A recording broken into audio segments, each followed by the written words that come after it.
You know that one neighbor, the one who thinks the rules don't apply to them. Well, I had that guy living right next to me, and his crime, letting his massive Great Dane drop landmines all over my yard and refusing to clean them up. So, I decided to teach him a lesson he would never forget. It was a beautiful Saturday morning. The sun was shining, birds were chirping, and I had just brewed myself a perfect cup of coffee. I stepped out onto my porch, ready to enjoy the peaceful start to my weekend. Then it happened. My foot sank into something soft, something warm, something horrifying. I froze. A chill ran down my spine. I looked down, and there it was, a massive, steaming pile of dog poop. I gagged. I stumbled backward, frantically trying to shake it off my shoe, but it was too late. The smell had already invaded my nose, burning itself into my soul. I turned my head, searching for the culprit, and that's when I saw him. The Great Dane, a gigantic, 150-pound behemoth of a dog, casually trotting back across my yard like he owned the place. He didn't even look guilty. If anything, he seemed proud of what he had just done. I took a deep breath, trying to compose myself. Okay, maybe it was a one-time accident. Maybe the dog just got loose and didn't make it back to his yard in time. I grabbed the hose, blasted my shoe with water, and did my best to clean up the mess. Crisis averted, or so I thought. The next morning, I stepped outside, and there was another one. Same size, same location, same Great Dane, trotting away like this was his personal bathroom. I gritted my teeth. Okay, twice isn't a coincidence, but maybe my neighbor didn't notice. I cleaned it up, again, but then, it happened again, and again. Every morning, like clockwork, new biological landmines appeared in my yard. It wasn't an accident. It wasn't a mistake. It was a pattern. And if there's one thing you should know about me, it's this: I don't tolerate patterns of disrespect. I decided to stay up late that night and watch, and sure enough, there he was. The Great Dane wandered into my yard, squatted, and did his business. And standing on his porch, my neighbor, watching, smirking. Oh, it was war. The next morning, I woke up with one mission: inspect the battlefield. Sure enough, as soon as I stepped outside, boom, another steaming landmine, smack dab in the middle of my lawn. At this point, I wasn't even surprised. I sighed, pinched the bridge of my nose, and stared at it. Just stared, like I was in some kind of psychological standoff with a piece of dog poop. This wasn't just bad luck. This was deliberate. I needed proof. So that night, I brewed a strong cup of coffee, grabbed a lawn chair, and stationed myself by my window like I was on an FBI stakeout. I left the lights off, cracked the blinds just enough to see outside, and waited. 2 a.m., nothing. 3 a.m., silence. Then, at 3:27 a.m., movement. Through the dim glow of a nearby streetlight, I saw a familiar figure, the Great Dane. Like a criminal with a well-planned routine, the dog strutted into my yard, found his usual spot, and unloaded.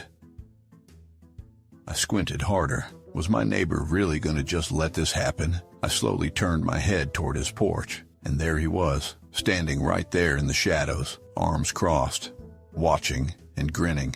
Oh, this wasn't just negligence. This was intentional. The next morning, I decided to confront him. I walked over, arms folded, determined to be polite but firm. Hey man, I think your dog has been going to the bathroom in my yard. Any chance you could clean it up? He took a slow sip of his coffee, barely glancing at me. Then, with the most disrespectful, smuggest smirk I have ever seen, he shrugged. It's just nature, dude. Relax. Excuse me? I blinked. Did he just tell me to relax? Yeah, but it's happening in my yard, I said, trying to keep my voice level. You wouldn't want me dropping nature on your lawn, right? He chuckled. Then, in the most infuriatingly casual tone, he said, the rain'll wash it away. I clenched my jaw so hard I could hear my teeth grinding. All right, if the rain wasn't going to fix this, I was.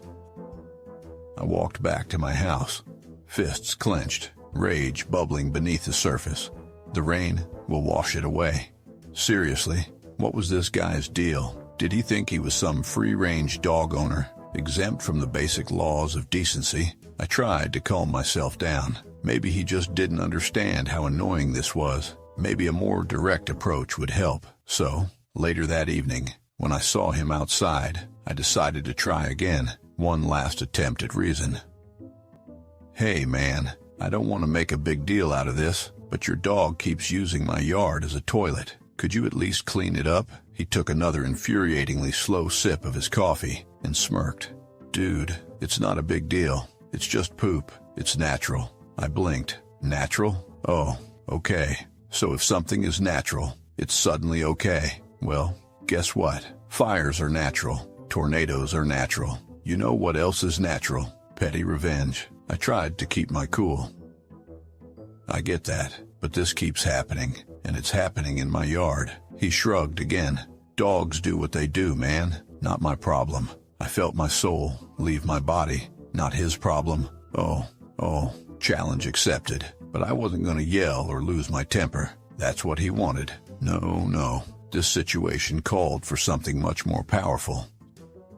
Something petty, something calculated. So I just smiled. "All right," I said, nodding. "If that's how you feel." And I walked back inside. He probably thought I was giving up, that I had accepted my fate as his dog's personal janitor. But what he didn't know was that I had just entered phase 1 of my master plan. That night, as he slept peacefully in his poop-free yard, I was outside, gathering, preparing, plotting.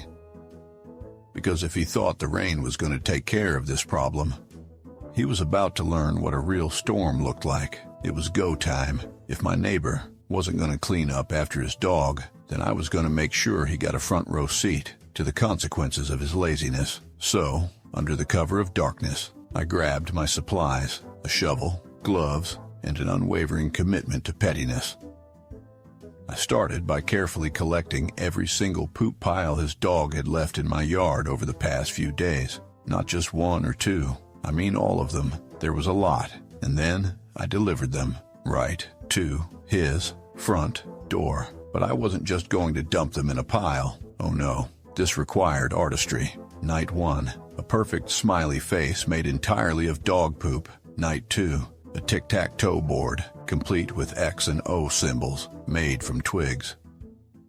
Night 3, my masterpiece, a giant arrow pointing directly at his front door. It was beautiful. The next morning, I casually stepped outside with my coffee, pretending to enjoy the sunrise, and there he was, standing on his porch, staring at my work of art like it was some kind of ancient prophecy foretelling his doom. I saw the exact moment he realized what it was.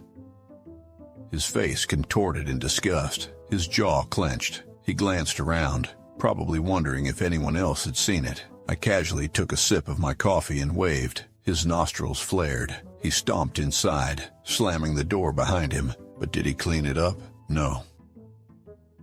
This man actually left it there for the rest of the day, probably hoping the rain would once again magically solve his problems. The neighborhood kids noticed it. Someone even took a photo. By the evening, people were laughing about it in the community Facebook group. He was officially dog poop guy, but somehow, even this didn't break him. Fine. If artistic expression wasn't enough to teach him a lesson, it was time to escalate. Because poop placement was one thing, but what I had planned next, it was about to get personal. Clearly, poop art wasn't enough. My neighbor had no shame. The smiley face, the tic-tac-toe board, the giant arrow of doom. He didn't say a word, didn't even clean it up immediately.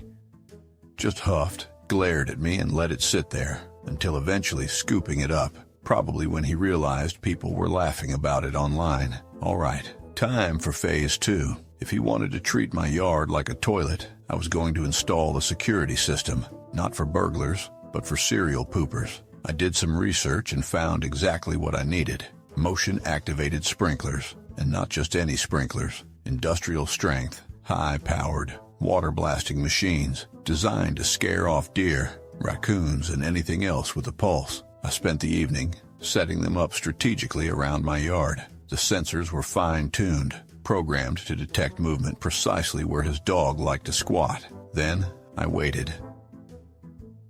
The next morning, the magic happened. At exactly 6:42 a.m., the Great Dane trotted over, tail wagging, ready to drop another bomb on my lawn. And then, bam, a powerful jet of water blasted him right in the butt. He yelped, jumped 3 feet in the air, bolted back toward his house.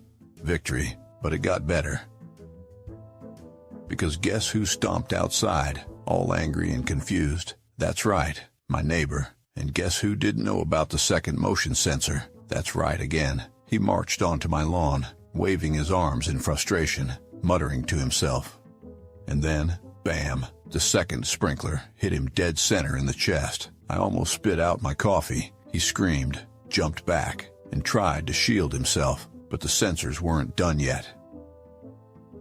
As he flailed around, he triggered another one, direct hit, right to the face. At this point, he was soaked. His dog was hiding, and I was watching from my porch, grinning like a supervillain. He stomped back inside, dripping wet, humiliated, defeated. But did he apologize? Did he finally admit defeat? Not yet. This man still had a shred of stubbornness left, so, naturally, I had to break him completely. The sprinklers were a solid hit, but somehow, Dog Poop Guy still refused to learn his lesson. After getting blasted in the face with high-powered water jets, you'd think he'd wave the white flag, but no, he still wasn't picking up after his dog consistently. He'd clean up sometimes, but every couple of days, boom, new poop piles. All right, if water didn't work, I needed something stronger, something psychological.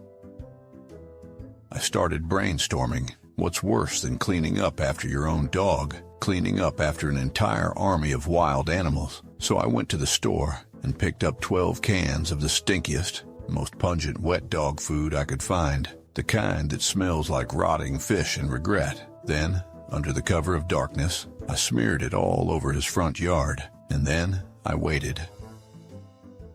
At around 2:30 a.m., the invasion began. First came the raccoons, at least 5 of them, sniffing, clawing, tearing up the grass. Then, the skunks arrived, waddling onto the scene like little black and white harbingers of doom. By 3 a.m., chaos had fully erupted. Raccoons were fighting over scraps. A skunk sprayed something. I swear I even saw a possessed opossum doing a victory dance. It was anarchy. And then, Dog Poop Guy opened his front door. He had no idea what was waiting for him. He stepped outside in his robe and slippers, squinting into the darkness. He took one step onto his lawn, and then all hell broke loose. A raccoon lunged at his leg. He screamed. A skunk raised its tail. He turned and ran, but in his blind panic, he tripped over his own trash can, sending garbage flying everywhere. I was in my house, watching all of this unfold in real time, barely able to contain my laughter. By morning, his yard was wrecked, the grass torn up, his trash everywhere, the smell indescribable. I walked outside with my coffee, casually surveying the destruction. Dog Poop Guy, he was outside too, in a hazmat mask, holding a trash bag, looking like he had just survived the apocalypse. And that's when I knew. The war was almost over. After the Great Raccoon Riot of 2:30 a.m., my neighbor finally started to show signs of breaking. The next morning, I stepped outside, coffee in hand, pretending to stretch as I surveyed the absolute disaster zone that was once his front yard. His trash was everywhere, his lawn shredded, and the air, let's just say, it reeked of skunk spray and regret. And there he was, Dog Poop Guy, standing in the middle of it all, looking like a man who had seen things. He had gloves on, a face mask, and a trash bag in one hand. He was picking up the aftermath of my masterpiece. For the first time in weeks, I didn't see his usual smug smirk. No cocky attitude, no dismissive shrugs. Just defeat. I should have been satisfied. This should have been the end. But no, because despite everything, despite the poop art, the surprise sprinklers, and the raccoon apocalypse, he still didn't say a word to me. No apology, no admission of guilt, and most importantly, he still wasn't picking up after his dog every time. Oh, he did it sometimes, sure. He probably thought half effort was enough to make me back off. It wasn't. So, naturally, I escalated. First, I trained the neighborhood kids. Every time they walked past his house and saw poop in his yard, I told them to yell, "Ew, dog poop house," at the top of their lungs. They did it with joy. Second, I anonymously reported his yard as a public health hazard on the city's complaint website. A few days later, a city worker knocked on his door, clipboard in hand. The cherry on top, I printed flyers and posted them all over the neighborhood. Each one said, "Lost dog poop, last seen in neighbor's address. If found, please return to the owner, who refuses to clean it up." I made sure to include a picture of a steaming pile of dog poop. By the end of the week, he was a local legend, for all the wrong reasons, and I was winning. But I wasn't done yet, because breaking his spirit was one thing. I needed to make sure he never ever forgot this lesson. It had been weeks since our war began. The battlefield, my yard, the casualties, my patience. But after the raccoon invasion, the sprinkler ambush, the poop art, and the city complaint, dog poop guy was finally crumbling. His once cocky smirk was gone. His posture, defeated. He no longer sauntered outside with his morning coffee, basking in his own smugness. Instead, he walked outside cautiously, like he was waiting for the next disaster to strike. Good. But despite all of that, he still hadn't fully surrendered. Oh, he was cleaning up after his dog now, sometimes. But other times, he'd forget. Maybe he thought that since he was mostly doing the right thing, I'd let it go. Nope. I wanted total, unconditional surrender. Then, one morning, it finally happened. I was outside, casually watering my plants when I saw him walking toward me. This was it. He looked exhausted, like a man who had fought a long, bitter battle and knew he had lost. He cleared his throat, shoved his hands in his pockets and mumbled, Okay, I'll pick up after my dog. Just make it stop." I took a slow sip of my coffee, savoring the moment. Then, with a perfectly polite smile, I said, "See, that wasn't so hard, was it?" He muttered something under his breath and shuffled back inside.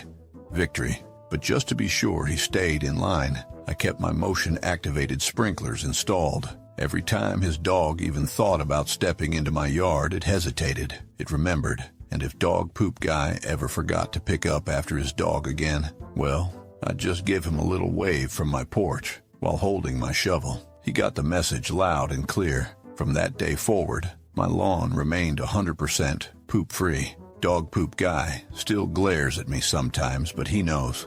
He messed with the wrong neighbor, and now he will never, ever forget it. Because sometimes karma doesn't wait. Sometimes karma needs a little push. The war was over. I had won. But like any good general, I knew that victory wasn't just about winning battles. It was about making sure the enemy never tried to rise again. So, I kept my defenses up. The motion-activated sprinklers, they stayed. Strategically placed like landmines, ready to launch a full-scale water assault on any trespassing paws. The neighborhood kids, they were trained and ready to call out dog poop house at the first sign of trouble. And me, I had perfected the art of the silent threat. Every now and then, if I saw a dog poop guy walking his Great Dane near my yard, I'd just stand there, watching, sipping my coffee. And then, ever so slowly, I'd wave. Not a friendly wave, but I'm still watching you wave. It worked like a charm. His dog never stepped foot in my yard again. His poop-scooping habits, perfectly consistent. Every single time his dog did its business, he was out there with a bag, picking it up. And just like that, my yard was officially a poop-free zone. But I could tell it bothered him. He still glared at me, still walked around with that defeated, bitter aura, like he was some war veteran who had been forced into surrender. And to be honest, I loved it. I didn't need an apology. I didn't need him to admit I had beaten him. All I needed was that look of silent humiliation every time he bent down to scoop up his dog's business, knowing that he had once tried to resist and knowing that he had lost. But just to drive the point home, one day, as he was bending down to pick up after his dog, I strolled past him, took a deep breath, and said, "Hey man, appreciate you picking up after your dog. Really means a lot." He grumbled something I couldn't understand, shoved the bag in a trash can, and stomped back inside. And that was the final nail in the coffin. Dog poop guy was defeated. My yard was safe, and peace had been restored. Victory is a beautiful thing. My yard was pristine, untouched by rogue piles of dog poop.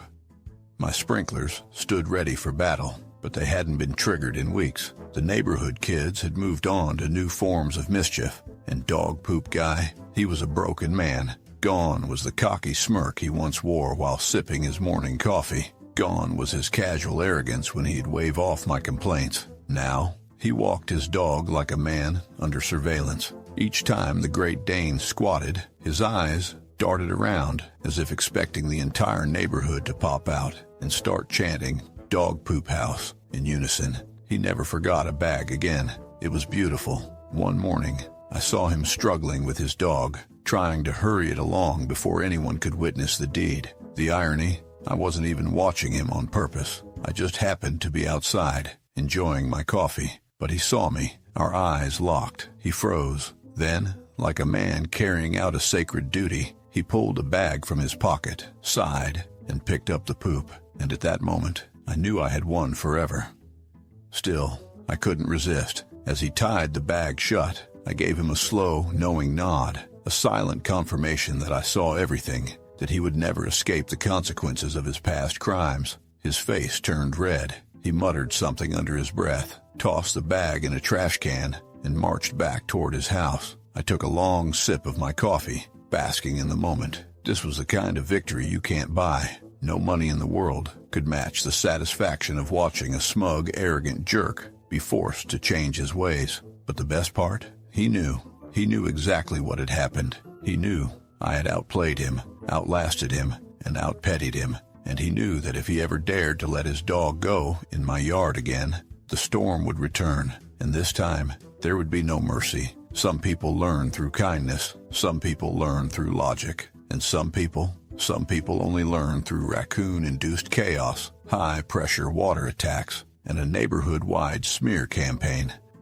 Dog Poop Guy was one of those people, but in the end, he did learn. From that day forward, my yard remained untouched. Not a single dog turd ever disgraced my grass again. My sprinklers, always ready. The neighborhood kids, forever loyal to the cause. And Dog Poop Guy, oh, he never spoke to me again. But the look in his eyes said everything. It said, "I will never cross you again." And that was enough for me. Because at the end of the day, this wasn't just about dog poop. This was about respect. It was about standing up against entitled jerks who think the rules don't apply to them. It was about justice. And okay, maybe it was a little bit about being deeply, profoundly petty. But I regret nothing. Would I do it all again? Absolutely. Would I escalate even further if necessary? Without hesitation. Because some people think they can just walk all over others. Or, in this case, let their dog poop all over others without consequences.